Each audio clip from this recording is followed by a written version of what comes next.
खाद्य संस्कृतीच्या अभ्यासकांनी ह्या परिषदेत आपले प्रबंध वाचून दाखवले। सध्याचे लोकप्रिय शेफ संजीव कपूर यांनी ह्या परिषदेला आवर्जून हजेरी लावली होती। देखिए, जो पुराने ज़माने का कुछ भी हो, हमारे यहाँ पर ऐसा कहा जाता है कि पुराने ज़माने का कुछ भी हो अच्छा ही होता था। तो ये जो सेमिनार हम कर रहे हैं वो इसीलिए कर रहे हैं कि वाकई क्या अच्छा होता या नहीं था।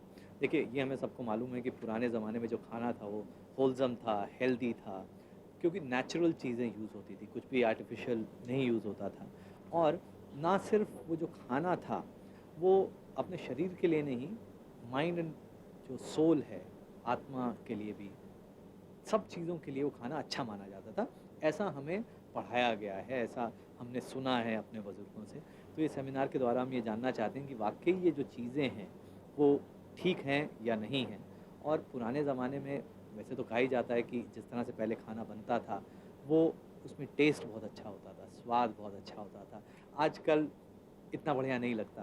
तो वो क्यों था? कुछ कारण थे उसके, क्योंकि पहले जिस तरह से खाना बनाया जाता था उसमें जो इंग्रेडिएंट्स यूज़ किए जाते थे वो एकदम ताज़े होते थे, फ्रेश होते थे। आज तो आप आइसक्रीम आज खाएँ आप, लेकिन ये कह नहीं सकते कि 3 महीने पुरानी है, 6 महीने पुरानी है। देखिए, समय के साथ-साथ हर चीज़ में तरक्की होती है, उन्नति होती है।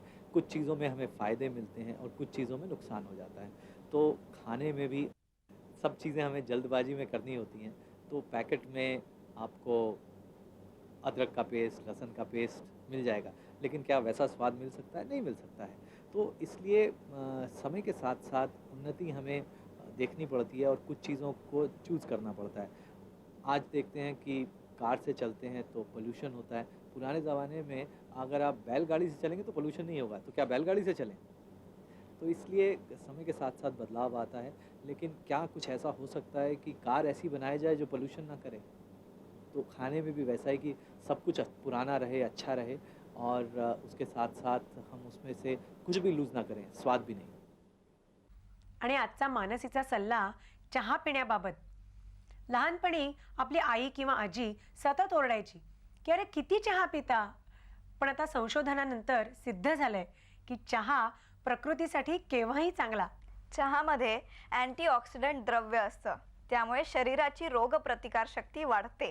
दिवसातून कमीत कमी 8 ते 10 कप चहा प्यायला पाहिजे, पण हा चहा दूध किंवा साखर दोन्हीही न घातलेला। आणि सगळ्यात महत्त्वाचं म्हणजे चहा अत्यंत माइल्ड किंवा लाईट असावा। अति उकळलेला किंवा स्ट्रॉंग चहा प्यायल्याने ॲसिडिटी वाढते। चहा प्यायल्याने तरतरी येते, हे मात्र 100% खरंय। आता आपली भेट सोमवारी। नमस्कार।